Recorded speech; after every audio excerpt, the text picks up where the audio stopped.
welcome back to our channel. So today in this video we are going to discuss about how to set rate limits for API projects. So without wasting much of our time, let's get straight into the video.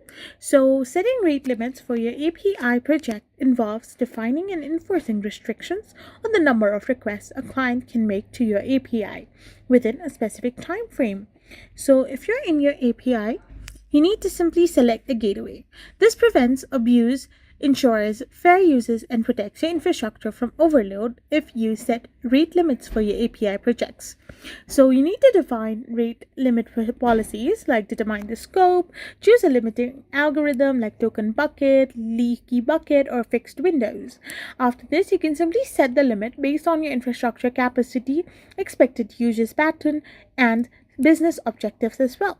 You can consider burst limits as well and simply implement it through your API gateway, middleware libraries, and external rate limiting service.